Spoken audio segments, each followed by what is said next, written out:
오늘 설교 제목 한번 읽어볼까요? 시작. 위기를 돌파하는 신앙. 오늘은 위기에 대한 이야기를 이 시간 좀 해보려고 합니다. 위기. 많이 들어보셨죠? 여기 한문이거든요.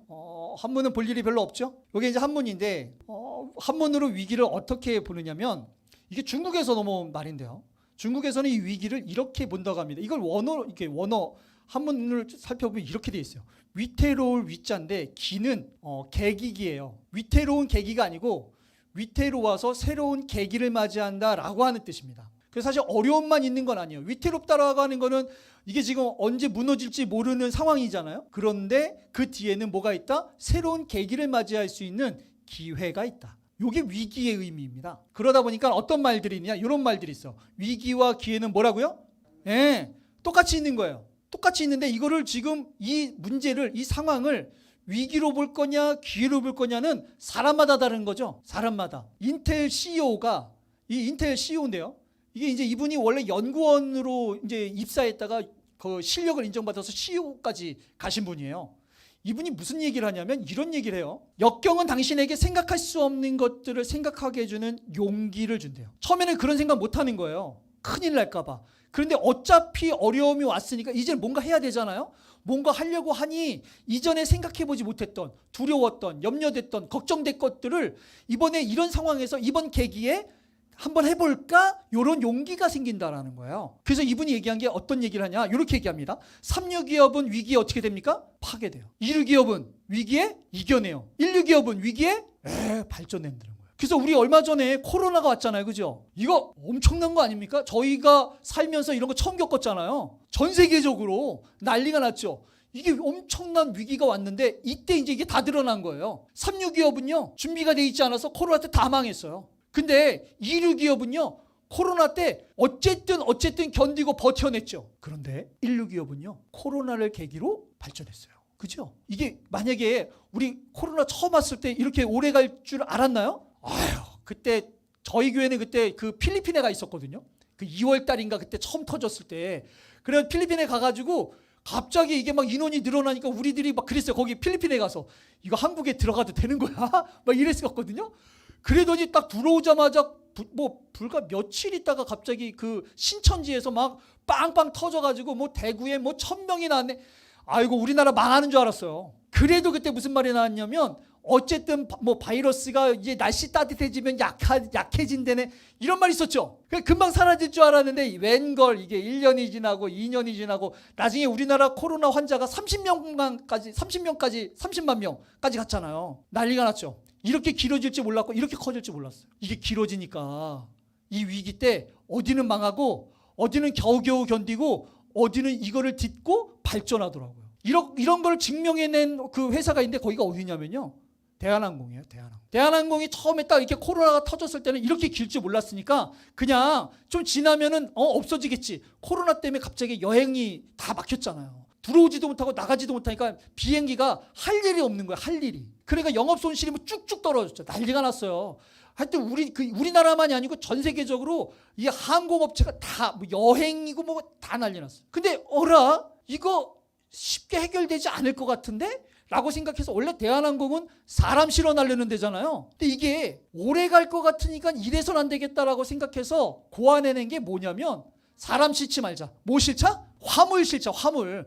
그래가지고 사람 앉는 데다가 화물을 냅다 다 실은 거예요. 그랬더니 대박이 났죠. 그래서 전 세계적으로 항공계 그 회사들을 좀 알아봤더니 유일하게 대한항공만 손실이 없이 크진 않지만 이익을 얻은 거예요. 그리고 시간이 더 지나니까 더 큰 이익을 얻으면서 어쨌든 간에 살아남은 아주 그냥 표본이 됐죠. 위기였는데요.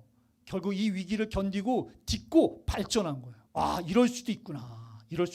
가만히 보면요. 사람들이 좋을 때는요. 다 괜찮아요. 실력 있는 사람들, 성품 괜찮은 것 같은 사람들, 성격 괜찮은 것 같은 사람들 가만히 이렇게 보잖아요.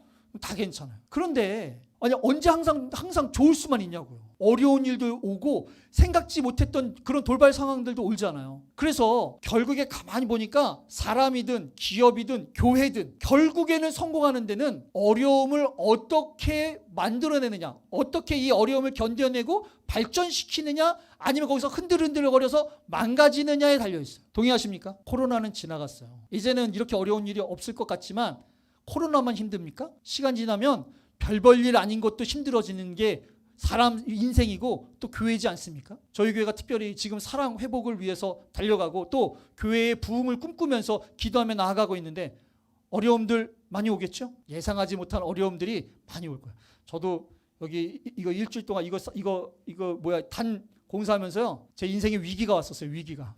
별별 생각을 다 했어요. 이거 하면서 몸도 힘들고 마음도 힘들고 하여튼 간에 여기저기 다 힘들어가지고 위기가 왔어요. 가만히 보면 위기는 언제든지 올 수 있죠. 저는 이 단 때문에 위기가 올 거라고 생각도 못했어요. 이 단 때문에. 근데 사실 앞으로 이렇게 생각지도 못했던 일들로 위기가 왜 안 오겠습니까? 그죠? 그럼 거기에서 이 산정교회가 결국 그 위기를 발판 삼느냐, 위기를 겨우 견뎌내느냐, 위기 때문에 흔들흔들 무너지느냐는 이제 우리한테 달려있는 거예요. 맞나요? 결국엔 위기에 강한 사람이 강한 거고요, 위기에 강한 교회가 강한 교회예요. 우리는 위기로 인해서 늘 흔들흔들 하는 게 아니고 위기가 왔을 때 위기?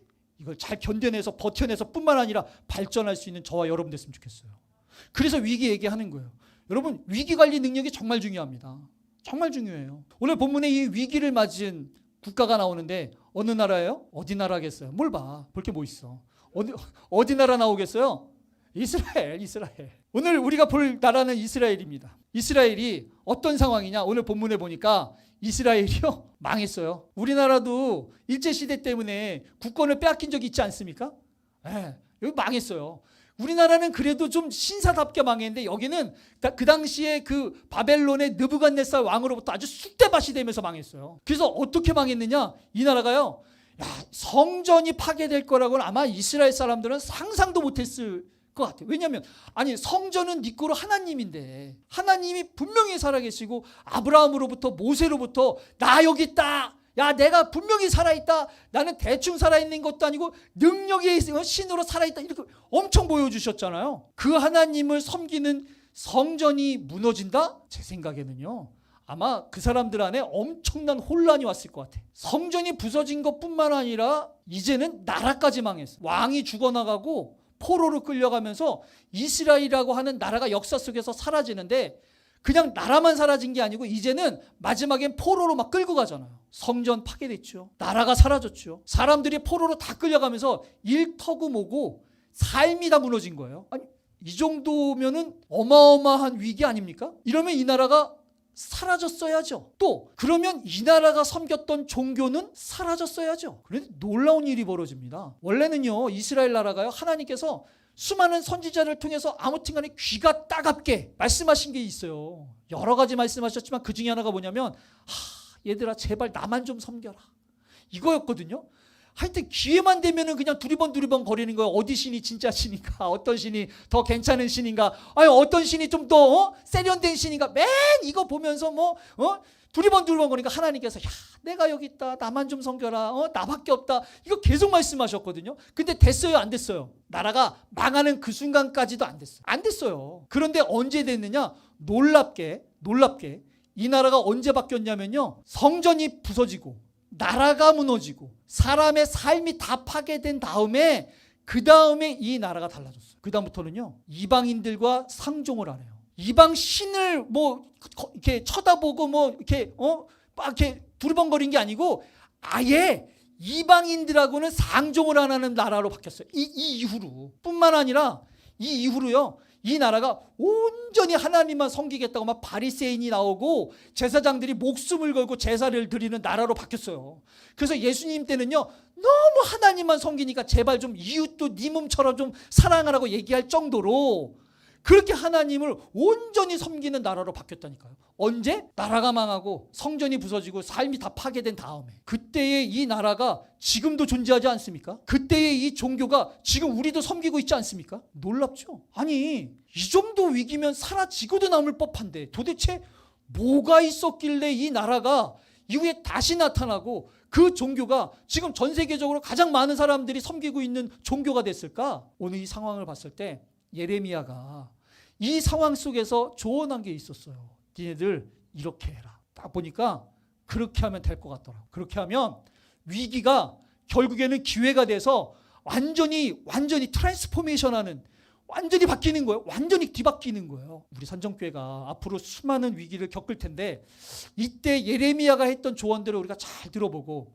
우리 마음 가운데 잘 새겨놓고 하나님 앞에 기도하면서 준비하면 위기 때마다 좀 발전할 수 있지 않을까. 위기 때마다 좀 우리가 발판 삼아 나아질 수 있지 않을까. 이런 생각 해봤습니다.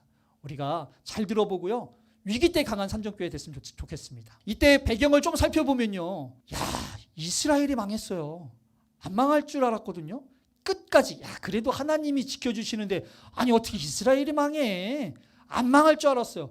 그러니까 지금 성전이 파괴되고 사람들이 포로로 끌려가는데도 그 당시에 그 선지자들이 뭐라 그랬냐면 2년 있으면 돌아올 거라고 안심을 시켰어요. 2년 있으면. 우리도 코로나 때 그랬잖아요. 그죠? 여름 되면 날씨 따뜻해지면 없어질 거라고 그랬거든요. 그런 줄 알았지. 그러니까 마스크 그냥 이렇게 열심히 쓰고 나가지 말라고 하면 안 나가고 막 이렇게 지냈지. 이게 1년이 넘고 2년이 넘을 줄 알았나? 그래 2년만 기다리면 다시 돌아올 거라고 그 당시에 선지자들이 얘기했어. 그런데 이 선지자 말고 진짜 선지자가 이 당시에 누가 있었냐면 누구예요? 오늘 주인공? 예레미야가 야 2년은 말도 안 된다. 몇 년이에요? 70년 있다가 돌아올 거니까 니네 2년 있다 돌아올 생각 하지도 마. 여러분 2년 있다 돌아올 거면요 가가지고 대충 아무데나 누워서 2년 자고 오면 돼요. 그래요 안 그래요? 가서 열심히 살 거 뭐가 있어. 그냥 대충 이렇게 뻗ing기다가 오면 돼. 사실 교회들도요 코로나 때 처음에는요 온라인 이런 거 안 했어요. 좀만 버티면 없어지겠지 이랬거든요. 그런데 이게 여름이 지나가도 겨울이 다시 가도 이게 생전 교회 들어오지도 못하게 하고 난리가 나니까 그 다음부터 교회들이 그 이후에 부랴부랴 온라인 예배 안에 막 시스템 준비 안에 막 코로나 반 지나간다며 했거든요. 반 지나간다며. 처음부터 이게 2년 3년 간 줄 알았으면은 아예 준비했지. 아예. 맞아요. 여기도 마찬가지예요. 2년 있다 올 줄 알았으면은 그냥 대충 뻗ing기다가 오면 되는데 70년이면 얘기가 좀 다르죠. 70년이면 그러면은 우리 예찬이가 끌려가면 몇 살에 오는 거예요? 15살이면 17살이면 몇 살에 오는 거야? 아이고 그거 올 수나 있겠나? 그런 거예요. 이게 70년 있다가 하니까 그럼 예찬이가 끌려갔으면 이젠 평생 여기서 살다 가겠구나 이렇게 생각하니 어떻게 살아야 돼요? 다르게 살아야죠. 다르게. 그러니까 예레미야가 얘기한 거예요. 니네 하나님만 믿고 얼추 있다 올 생각하지 말고 70년은 걸릴 거야. 마음 단단히 먹어. 이러고 보내는 거야. 근데 또 놀랍게 바벨론이 어마어마한 나라였어요. 바벨론이요. 느부갓네살 왕이 우리가 이렇게 성경에서 보니까는 그냥 옆집 아저씨처럼 느낄 수도 있는데 사실은 어마어마한 왕이었어요. 그 어마어마한 왕이 또 그 어마어마한 나라가 순식간에 망하더니 갑자기 여기에 아시리아가 바벨론이 페르시아가 이렇게 들어서면서 그때 또 고레스라고 하는 왕이 하나님한테 은혜를 받았대. 그래 놓고서는 내가 이 모든 것을 지배한 게 하나님의 은혜니 하나님의 백성들은 고향으로 돌아가서 성전을 지으래요. 그게 계산해 보니까 딱 몇 년? 70년. 기가 막히지. 이것도 하나님 안 믿는 사람들은 뭐라고 생각하겠어요? 뻥치시네. 이럴 수도 있지만 실제로요. 이사야 그 책을 보면요. 고레스라는 이름이 그대로 나옵니다. 고레스가 나와요. 목자라고 하면서 나와요. 근데 그 이름이 그대로 왕이 돼가지고 아마도 나중에 이제 제가 자세히 얘기하겠죠. 아마도 그 다니엘이 옆에서 이렇게 싸바싸바 해주지 않았을까. 왕이시여 사실 이러니까 저차니까 그래?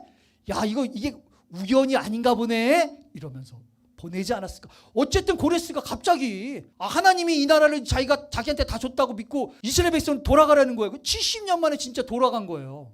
돌아가면 기분 좋잖아요. 그죠? 근데 우리 예찬이가 17살에 갔으면은 몇 살에 돌아와야 돼요? 87세. 올 수 있어요? 없어요? 지팡이 짚고 가는데 문제는 뭐냐면 여기가 이 동네에서 강남 가는 거리가 아니에요. 이게 말이 좋아 집에 가는 거지요. 이 거리 보이세요? 이거 계산하면 몇 킬로냐면 1500킬로예요. 1500킬로. 멀죠? 15킬로 걸을 수 있겠습니까? 15킬로? 근데 1500킬로인데 70년 있다가 그 80세 90세인 분들이 오셨을까요? 못 오셨을까요? 안 봐서 몰라요? 성경에 보면 성전을 완공한 다음에 그거를 어렸을 때 본 사람들이 울었다고 나와 있어요. 새로 처음 성전을 못 본 세대들은 야 성전을 드디어 완공했다 막 이러면서 막 기뻐했는데 한편에 울고 있는 세대들이 있었는데 그 세대들은 뭐냐면 이전에 성전을 본 사람들은 울고 있었대요. 그러면 그분들은 최하 몇 살이에요? 10살이 끌려갔으면 20살이 끌려갔으면 30살이 끌려갔으면 100세는 좀 못 오지 않나? 아무튼 그러니 그분들이 1500km를 지팡이 짚고 여기서 부산까지 몇 킬로예요? 500? 400이요? 430km. 그러면 몇 번 왔다 갔다 해야지 1500km예요? 여기서 부산까지 3번. 3번 반 하나님께서 야 이제 집으로 돌아가라 라고 하면 우리가 지팡이 짚고 여기서 부산까지 3번 반의 거리를, 고속도로도 아니에요, 그죠? 어마어마한 거리를 걸어가는 거예요. 야, 아니 어떻게 이럴 수 있었을까? 어떻게? 예레미야가 떠나는 사람들한테 얘기했어요. 포로로 끌려가는 사람들한테 얘기했어요. 3가지 이야기했습니다. 요거 우리 한번 살펴보고, 야 이런 위기 속에 이런 나라가, 야 70년을 그렇게 살아놓고 거기서 지팡이 짚고 1500km를 걸어온다고? 야 대단하네. 아니 어떻게 이런 신앙을 지킬 수 있었던 거야? 3가지 보겠습니다. 첫 번째는요, 이렇게 얘기했어요. 2년이 아니고 70년이니까 뭐라 그랬냐면 이렇게 얘기합니다. 너희는 집을 짓고 살으래요. 아까도 제가 말씀드렸잖아요. 2년이면 아무데나 아무거나 깔아놓고 아무거나 덮어놓으면 2년 살 수 있어요. 근데 70년은 얘기가 다르지. 그러니까 거기서 어리버리 살 생각하지 말고 열심히 살으라는 거예요. 우리가 오전에도 얘기했지만 최선을 다해서 사는 거예요. 여러분 생각해 보세요. 말이 쉽지. 말이 쉽죠. 나라가 망했어요. 아유 설마 성전이 없어졌어요. 설마 나라가 없어졌어요. 아유 설마 내 삶이 끝났어요. 그리고 지금 어디로 갔냐면 바벨론에 가가지고요, 거기서 지금 이렇게 널브러져 있는 거예요. 아는 사람들도 없어. 나랑 색깔들도 달라. 이게 완전히 다른 곳이에요. 그럼 여러분 어떻게 살 것 같아요? 보통은 체념하면서 삽니다. 실망이 커서, 절망이 커서, 너무너무 서운하고 안타까워서, 슬퍼서 거기 가서 어떻게 살 것 같아요? 그냥 울면서 시간 보내지 않겠습니까? 자식 생각하면서, 부모 생각하면서, 친했던 지인들, 사랑하는 사람들 생각하면서, 그리고 지금의 자신의 삶과 자신의 모습과 이런 모든 것들을 생각하면서 어떻게 살겠어요? 체념하면서. 그렇게 살겠죠? 하지만 기도하는 사람들은요, 하지만 하나님을 믿는 사람들은요, 그 안에서 하나님을 바라보는 거예요. 그래서 또 열심히 사는 거예요. 그래, 하나님의 계획이 있겠지. 그래, 하나님의 뜻이 있겠지. 그래, 분명히 여기에는 뭐가 있을 거야 라고 생각하면서 다시 한번 힘을 내는 게 바로 그리스도인입니다. 그러니까 아마 제 생각에는 성경에는 안 나와 있지만 분명히 그랬을 것 같아요. 바벨론에 끌려가면서 거기서도 또 여기 보니까 집을 짓고 텃밭을 만들고 열매를 먹으며 아내를 맞이하고 자녀들 결혼시키고 얼마나 열심히 살았겠어요. 거기서 집을 가자마자 집 짓고 거기다 텃밭에서 농사 짓고 뭐하고 그러니까 제 생각에는 바벨론 사람들이 볼 때 아니 쟤네들은 슬프지도 않나? 아니 쟤네들은 저게 절망스럽지도 않나? 아니 왜 저렇게 열심히 사는 거야? 아니 어떻게 저렇게 열심히 사는 거야 도대체? 했겠죠? 열심히 사는 거예요. 그리스도인들은요 슬퍼할 시간이 없어. 실망할 시간이 없어요. 그 뒤에 누가 있기 때문에?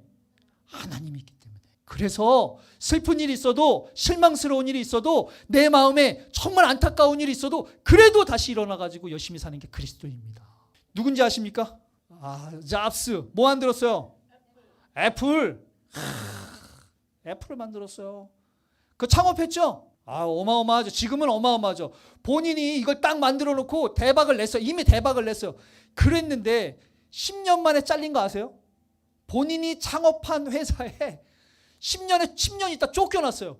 기분이 어떨까요? 아니 예를 들어서 그럴 일은 없겠지만 그럴 일 없었으면 좋겠어요. 제가 여기서 10년 동안 열심히 해가지고 여기가 한 1000명은 안 돼. 그러면은 나를 만나러 오기 힘드니까, 그지? 그래서 한 300명, 400명 됐어요. 10년 열심히 했는데. 그랬더니 갑자기 성도분들이 그럴 리 없겠지만 목사님 이제 나가시죠. 목사님이 할 일은 끝났습니다. 이러면서 제가 내쫓기면 제 기분이 어떻겠어요? 더럽겠죠? 내가 여기다가 기도하고 뭐 이랬겠죠. 그 회사를 그렇게 쫓겨난 거예요. 기분이 어떨까요? 두고 보자 이랬겠죠. 그러긴 그런 것 같아요. 잡스가 여기서 쫓겨난 다음에 제 생각에 맨날 술만 먹고 널브러져 있었을 것 같은데 그러지 않았어요. 물론 잠시 그랬지만 바로 정신 차렸어요. 바로 정신 차리고 그 다음에 픽스라고 하는 그 애니메이션 그 그래픽 회사를 영입합니다. 그걸 사가지고 거기서 그 열심히 제작해서 만들어낸 게 뭐냐면 이거 아세요? 3D 애니메이션 최초로 만든 거예요. 그래서 그래픽 회사를 인수해가지고요. 거기다가 잔뜩 투자해서 이걸 만들었더니 3D 애니메이션이 대박이 났어요. 그러니까 쫓겨난 다음에 그냥 살지 않았어요. 슬퍼하면서 살지 않았어요. 체념하면서 그냥 이렇게 쭈그려서 살지 않았다고. 그래도 열심히 산 거예요. 그래도 본인이 할 수 있는 것들을 최선을 다해서 산 거예요. 그랬더니 이거 대박 냈거든요. 원래 그전에는요 그냥 컴퓨터 만드는 회사였어요. 근데 여기서 그래픽에 눈을 뜨고 이제는 디자인에 눈을 떴더니 우리 애플 쓰는 애들 청년들 있죠? 예뻐 안 예뻐? 예쁘죠? 우리 어른들은 잘 보이지 않아서 모르는데 돋보기를 써야 보이지. 근데 젊은이들은요 좋아요. 왜냐하면 제가 봐도 예뻐요. 제가 봐도. 잡스가 처음에 애플 나왔을 때는 그래픽에 그렇게 뛰어나지 않았어요. 그런데 쫓겨나가지고 쫓겨난 다음에 그래픽에 눈을 뜨고 그래픽 회사를 인수하고 거기서 엄청나게 투자해가지고 이거 만들어냈더니 이제는 그래픽에 눈을 뜨는 거예요. 그래픽에. 그래 예쁜 거 좋아하는 거예요. 그걸 핸드폰을 만들어가지고 디자인을 예쁘게 하고 그 안에 그래픽을 예쁘게 한 거예요. 그랬더니 젊은이들이요 애플 하는 거예요. 안 쫓겨났으면. 쫓겨났는데 열심히 안 했으면. 그래서 이거를 그때 이걸 배우지 못하고 경험하지 못하고 이때 성공하지 못했으면 지금의 애플은 없어. 하나님 안 믿는 사람들도요. 물론 하나님 뭐 믿는지 안 믿는지 제가 잘 정확하게 모르지만 세상 사람들도요. 실패를 경험했다고 다 낮아빠지지 않아요. 진짜는 거기서 나와요. 진짜는. 그때 어떻게 하느냐. 고난과 역경과 위기 속에서 어떻게 하느냐. 여러분 여기서 판가름 납니다. 성경에서 이런 말이 있어요. 달란트 비유. 아시죠? 이게 보면 다 아시죠? 5달란트를 받은 사람은 몇 달란트 남겼어요? 5달란트 남기지 않았어. 아, 그래? 아, 합쳐서? 아, 그래서, 그러네요. 5달란트 갖고 5달란트를 남겼더니 10달란트가 된 거군요. 아, 그렇죠. 맞아요. 5달란트를 받은 사람은 10달란트가 됐죠. 3달란트 받은 사람은 6달란트가 됐죠. 1달란트 받은 사람은. 그대로 있죠. 그래가지고 우리가 얘기하기는 그러니까 1달란트 받은 사람은 그렇지 라고 얘기하죠. 여러분 조금만 좀 다르게 생각해 보세요. 누구는 5달란트 받았는데 나는 1달란트 받았어. 기분 어때요? 더럽죠? 아니 누구는 5달란트 주고 누구는 1달란트 주고 그러니까 더러워서 열심히 해야 하네요. 안 하죠. 이게 여러분 이거 그냥 들을 때는 그래 1달란트 잘못했네 라고 하지만 입장을 바꿔서 내가 받아봐. 내가 받으면 열심히 할 마음이 나나? 5달란트 쟤는 3달란트 받았고 얘는 1달러 받았고 내가 5달란트 받았으니까 기분이 좋으니까 열심히 하지. 당연한 거 아니에요? 근데 1달란트 받은 사람은 생각해봐.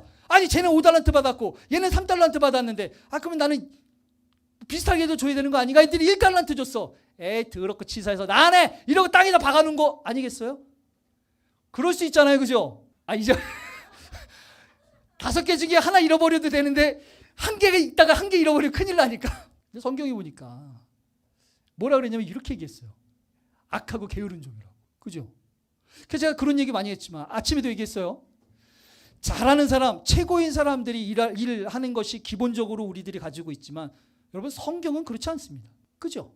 그래서 제가 그런 얘기 많이 했죠. 하기 싫은 거 할 수 없는 거 한 번도 생각해보지 못한 거를 해야 된다고. 기억나시나요? 네. 그런 사람들은 뭐냐면요. 1개 받았어요. 현이민이 노래 얼마나 잘해. 근데 노래 못하는 사람들이 여기서 싱어한다고 생각해 보세요. 할 맛이 나요 안 나요? 안 나죠. 저런 애들이 해야지. 왜? 우리 교회에서 최고가 누구예요? 쟤잖아요. 그죠? 그러면은 최고인 사람이 해야지. 하지만 성경은 그렇지 않다는 거예요. 쟤네들은 제가 보니까 노래를 5달란트 받았으니까 저렇게 좋아라고 열심히 했잖아요. 그죠? 근데 노래 못한 저 같은 사람은 1달란트 받았는데 왜 나까지 노래를 부르라 그래? 저도 안 하고 살았었어요. 노래를. 진짜로 안 하고 살았어요. 정말 하기 싫었어요. 저는요 지금도 음악을 안 들어요. 음악을 안 좋아하는 사람, 애초에 음악을 안 좋아하는 사람. 우리 엄마 가셨네. 물어보려고 했는데 태교 때 음악을 안 들으신 것 같아. 근데 이게 보니까 1달란트 받았다고. 내 재능이 마치 1달란트의 가치밖에 없다고. 내가 잘하는 게 없어서, 내가 부족해서, 내가 남들에 비교해 봤을 때 별 볼 일 없어 보여서 그래서 안 할 수 있어요. 그런데 그러지 말라는 거예요. 그래도 열심히 하라는 거예요. 최선을 다하며. 여러분 그게 교회이고 신앙이에요. 그러니까 우리 교회에서는 그거 사라졌으면 좋겠어요. 뭐가 사라져야 되냐? 그거 누가 잘하니까 누구 시키세요. 이거 있죠. 그죠? 아유 목사님 저는 못하니까 그거 다른 사람 잘하는 사람 시키세요. 이거는 예수의 이름으로 명하노니 떠나갈지어다. 이런 생각과 말들이 예수의 이름으로 명하노니 떠나갈지어다. 못해도 괜찮아. 최선을 다하면서 응원하면서 하면 되지 않겠어요? 열심히 하는 거예요. 우리 같이 열심히 하자고. 특히 힘들 때, 특히 위기일 때, 특히 문제가 많을 때 에이 이게 아니고 그래도 열심히 하는 겁니다. 이스라엘 사람들이 열심히 살았어요. 열심히 살았어요. 그리고 두 번째 이야기합니다. 뭐라고 하면 이렇게 얘기해요. 너희 중에 있는 선지자들과 점쟁이들에게 뭐 되지 말라고요? 미혹되지 말라고요. 왜냐하면 아까 몇 년 있다 돌아온다 그랬어요. 근데 그 잘못된 선지자는 2년.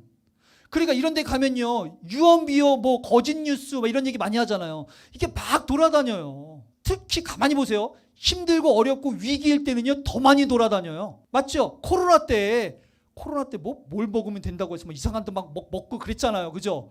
막 그랬어요. 그러니까 위기일 때요 이상한 말들이 더 많이 돌아다녀요. 여러분 교회가 힘들어지잖아요. 그러면은 좋지 않은 말들이 더 많이 돌아요. 많이 아시죠? 네. 내가 힘들고 어려워지잖아요. 사람들이 조언이라고 이야기하면서 이상한 말 많이 해줘요. 이거 분별 잘 하셔야 됩니다. 분별 잘 하셔야 돼요. 뿐만 아니라 지금 여기서 뭐라 그러냐면 너희가 꾼 꿈도 고지 듣지 말래. 여러분 기분 좋을 때 기분 좋은 꾸고 기분 나쁠 때 기분 나쁜 꿈 꾸지 않습니까? 보통 안 그럴 때도 있지만 그러니까 내가 안 좋고 위기일 때요 악몽 꾸는 거예요.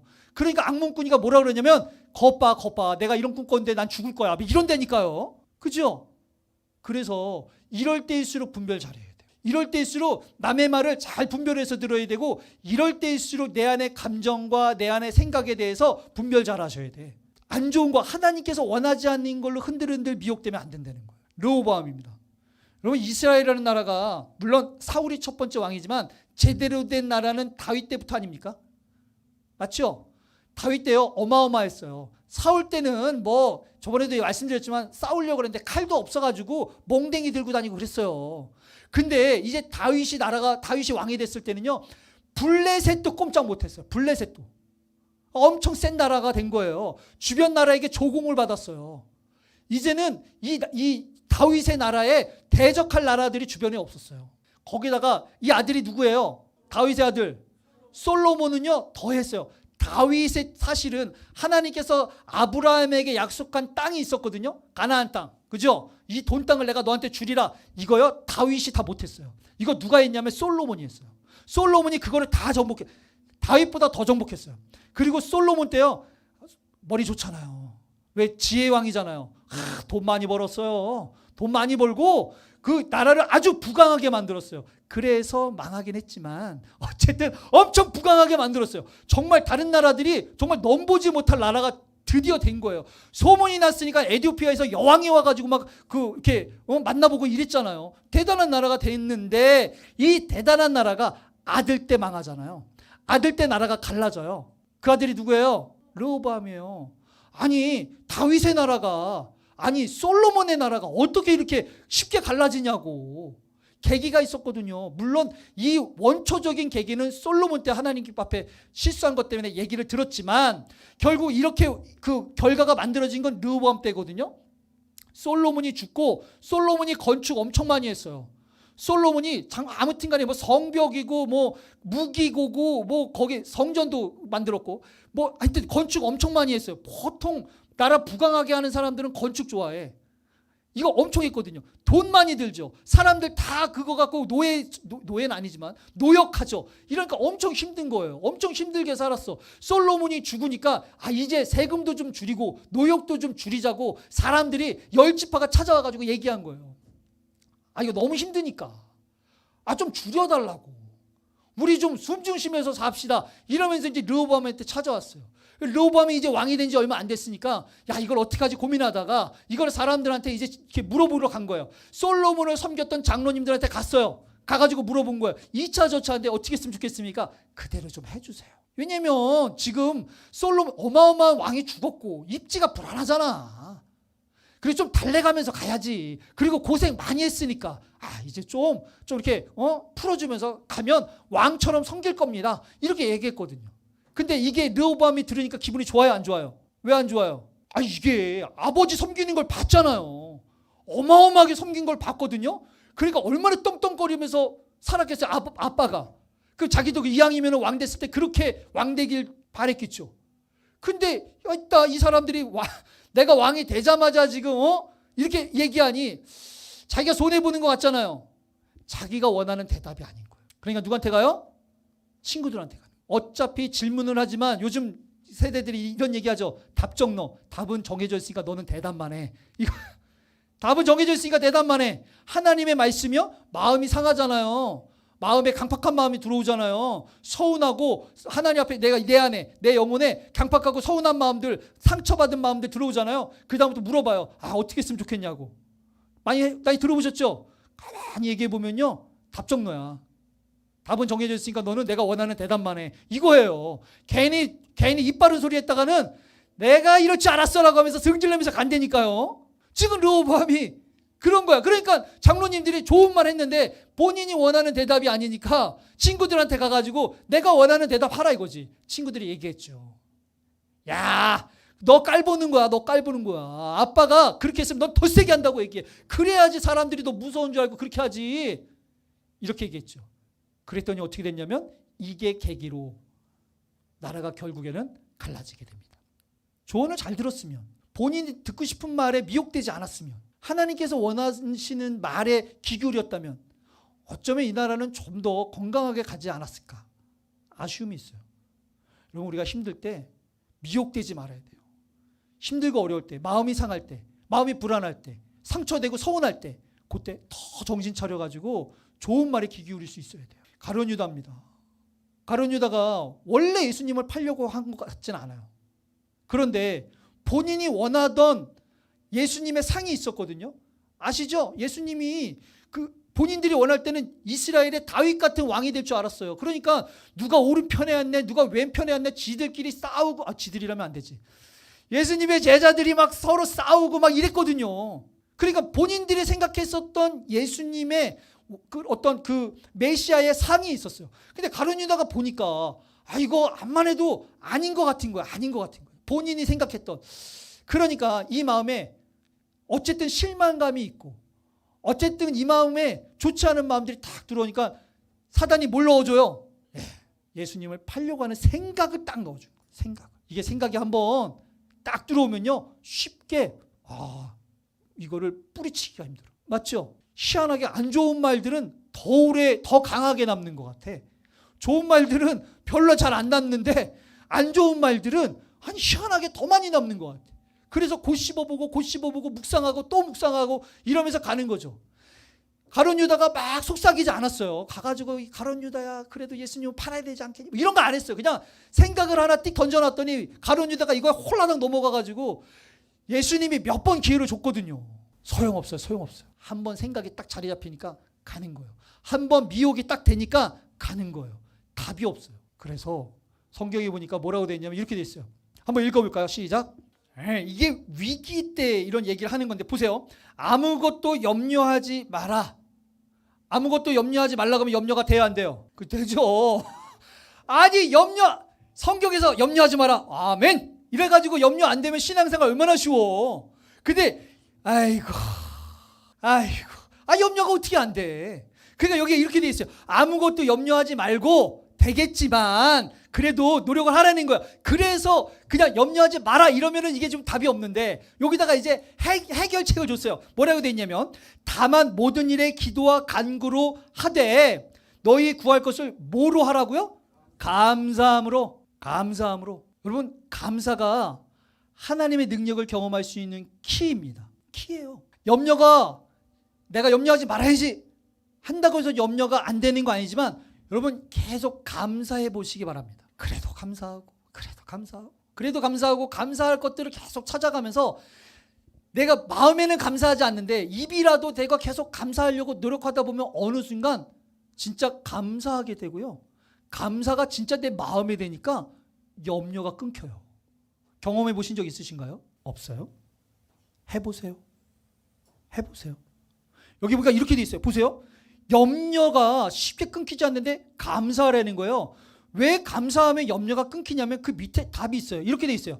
하나님의 평강이 그리스도 예수 안에서 너희의 마음과 생각을 어떻게 한다고요? 지킨다고. 누가? 하나님의 평강이. 하나님의 평강이 지키는데 염려가 되면 말이 돼요, 안 돼요? 하나님이 지킨다는데. 그래서 염려는요, 내 인간적인 힘으로는 끊을 수가 없어. 하나님의 평강이 나를 지켜주면 가능한데, 하나님의 평강이 나를 지켜주려면 뭐가 필요하냐? 감사가 필요한 거예요. 이 말씀이 그런 의미입니다. 염려라는 게 쉽지 않은데 감사하고 또 감사하고 또 감사하다 보면 어느덧 염려가 끊어지는데, 왜 끊어졌느냐? 그냥 끊어진 게 아니고 하나님의 평강이 이제 내 영혼을, 내 생각을, 내 마음을 지켜주기 시작하니까 염려가 끊기는 거예요. 그렇게 우리가 하나님 앞에 승리해야 되는 겁니다. 미혹되지 말라고 이야기했어요. 두렵지만, 염려되지만, 그래서 자꾸 이상한 소리에 귀 기울이게 되지만 하나님 앞에 감사함으로, 그래도 감사함으로. 하박국이 그랬죠? 이것저것 다 없어지고 이것저것 다 무너지고 이것저것 다 뺏겼는데 그래도 구원하실 하나님 때문에 기뻐하고 감사하는 거예요. 그렇게 염려는 끊어지는 겁니다. 그렇게 미혹을 이겨내는 거예요. 마지막 세 번째는요, 뭐라 그랬냐면 하나님의 선하신 계획을 신뢰하라는 거예요. 이게 우리가 좋은 일이 생기면 하나님이 좀 선하게 이끌어 갈 것 같은데, 갑자기 안 좋은 일이 벌어지면 바로 또 손바닥 뒤집듯이 우리는 하나님이 진짜 선하신가? 생각할 때 있어요, 없어요? 좋을 때는요, 막 하나님이 다 하실 것 같거든요. 그러다가 갑자기 안 좋은 일이 확 생기기 시작하면 하나님이 정말 그렇게 일하실까? 생각이 들 때 있어요, 없어요? 근데 가만히 생각해 보면 좋은 일이 생길 때 하나님의 선하심을 신뢰하는 것보다 안 좋은 일이 생길 때 하나님의 선하심을 신뢰하는 게 더 중요하거든요. 맞죠? 근데 이게 쉽지가 않아. 그래서 이 작업이 잘 돼 있어야 돼요. 지금 이 이야기를 할 때 상황이 어떠냐면, 설마 성전이 부서지겠어라고 했는데 성전이 부서졌어요. 아주 쑥대밭이 됐어요. 나라가 망하겠어라고 했는데 나라가 망했어요. 그래도 하나님께서 결국에는 무슨 일을 하시겠지라고 했는데 포로로 끌려가는 거예요. 포로로 끌려가는 와중에 예레미야가 얘기하고 있거든요. 근데 뭐라고 얘기하고 있냐? 이렇게 얘기하고 있어요.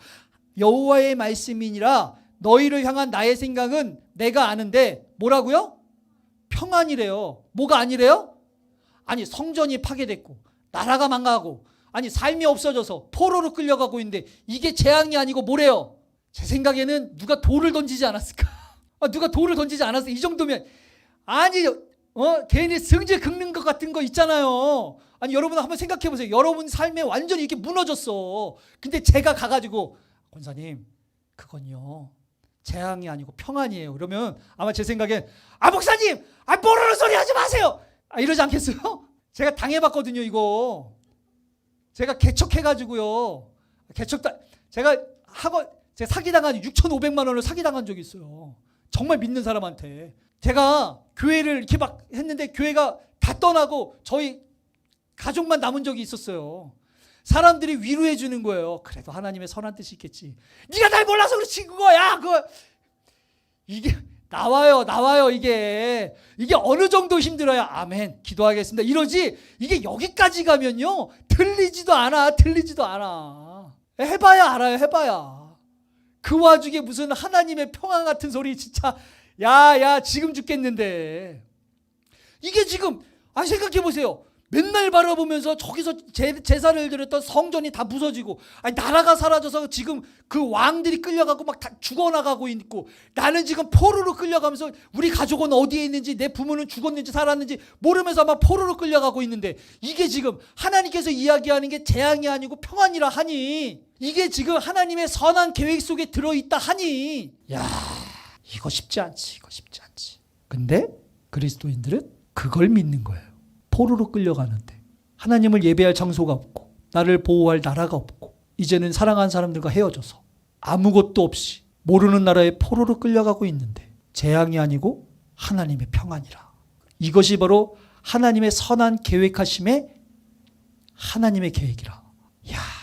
하나님이 이걸 예레미야를 통해서 말씀하시는 거예요. 얘들아, 니네 눈에 보이는 게 전부가 아니야. 지금 네 삶에 펼쳐져 있는 게 전부가 아니야. 비록 당장은 힘들겠지만 하나님께서는요 아주 멀리 보세요. 여러분만이 아니고 여러분들의 자녀들을, 또 그 자녀의 자녀들을. 그래서 지금 여러분들은 당장 힘든 것 같지만, 지금 여러분들의 삶은 당장 어려운 것 같지만, 하나님은요, 지금 그 힘든 삶 속에 하나님의 평안을, 하나님의 선물을, 하나님의 선한 계획하심을 이루어 가시고 계시는 중입니다. 여러분, 우리가 이걸 신뢰할 수 있어야 돼요. 눈에 보이는 게 전부가 아니거든요. 아브라함입니다. 믿음의 조상 아브라함, 복의 근원이 될 아브라함, 잘 살고 있었거든요. 오늘 하나님께서 오셔가지고 말씀하시는 거예요.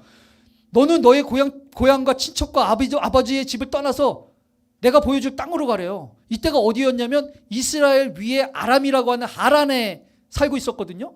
하란에. 근데 하나님께서 갑자기 생뚱맞게 다른 나라로 가라는 거예요. 지금 그 이스라엘이 있으면 그 위에가 아람이고 하란이거든요. 여기 지금 살고 있는. 그래서 아니 나 여기서 잘 살고 있는데 와라 해서 가는 거예요. 그러면 하나님이 오라고 해서 가면 좋은 일이 생겨야 돼요? 안 좋은 일이 생겨야 돼요? 그래야 되잖아요. 그죠? 잘 살고 있었다니까요. 잘 살고 있었어요. 근데 하나님께서 야 그거 놔두고 나 따라와 이러면 우리는 무슨 생각을 했냐면 이거보다 더 좋은 일이 있나? 라고 생각해서 가겠죠. 아이고 지금도 이사 가느라고 하면 이게 이사 간다는 게 쉽지 않잖아요. 그죠? 근데 이사가 아니고 이민이에요. 이민을 가는 거예요. 그것도 여기에 이 당시에는요, 이게 그 시족사회, 친족사회라 그래서 보통 친척끼리, 가족끼리 모여 살거든요. 그러니까 이게 완전히 다른 데에다 가는 거예요. 이게 이사가 쉽지 않은데. 하나님께서 가라 하니 굳이 해가지고 갔어요. 가면 좋은 일이 생겨야지. 맞죠? 하나님의 선한 계획하심이라고 믿고 가는 거예요. 갔더니 뭐라고 돼 있냐면 이렇게 돼 있어요. 거기서 베델 동쪽 산으로 옮겨서 장막을 치고 서쪽은 베델이요 동쪽은 아이인데 옮겨 갔더니 무슨 일이 벌어졌어요? 기근이 벌어졌어요. 아니 거기서 잘 살고 있었는데 오라 그래서 갔더니 그 땅에 뭐가 생겼냐면 기근이 생겼는데 그 밑에 보니까 그 기근이 어떻대요? 심했대요.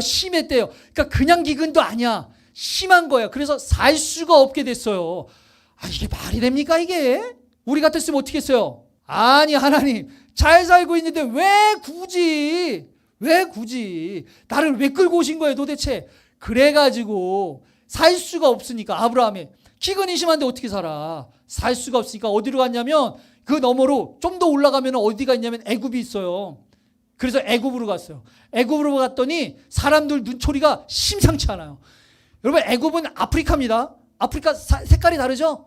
무섭게 생겼어요? 안 무섭게 생겼어요? 그 사람들도 우리가 무섭고 우리가 그 사람도 잘 못 봤으니까 이게 딱 봤는데 눈초리가 심상치 않아. 그리고 또 사라가 또 예쁘니까 사라를 보는 눈이 심상치 않아.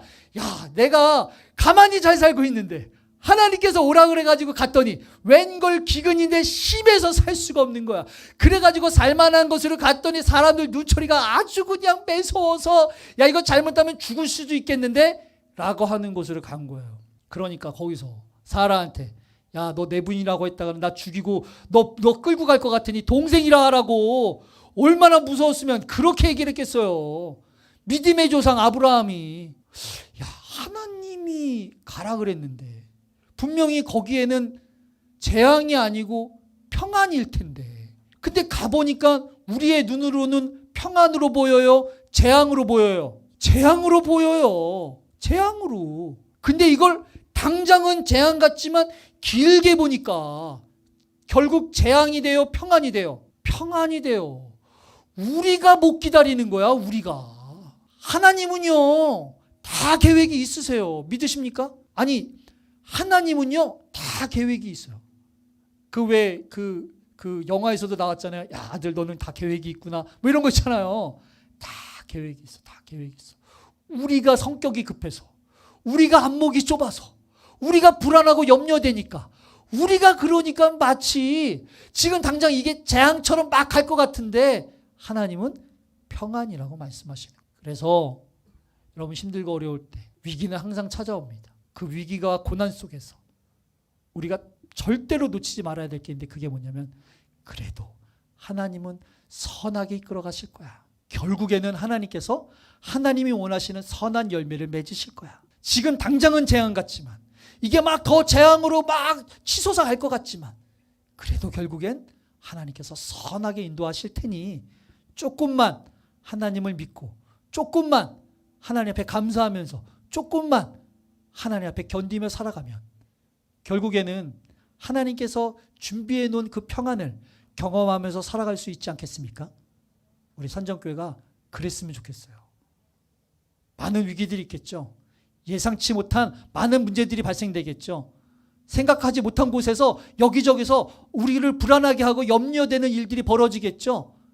그럴 때 우리가 서로 얘기했으면 좋겠어요. 불안할 때마다 괜히 미혹시키지 말고 서로 그래도 하나님께서 선하게 인도하실 거니까. 그래도 하나님께서 선한 계획이 있으실 테니까. 그래도 지금 이게 재앙으로 가는 것 같지만 하나님의 평안을 경험케 하실 거니까. 조금만 믿으면서 조금만 신뢰하면서 가자. 그래서 위기 속에 강한 산정교회 되기를 축복합니다. 기도하시겠습니다. 하나님, 저희 산정교회가 그런 교회 됐으면 좋겠습니다. 그래서 우리가 하나님 앞에 위기 때 더 강하고 위기 때 더 승리할 수 있는, 그래서 주님께서 우리에게 예비해 주신 선물과 평안과 부흥을 결국에는 맛보고 경험할 수 있는 저희 산정교회 될 수 있도록 도와주시옵소서. 감사드리며 예수님의 이름으로 기도했습니다.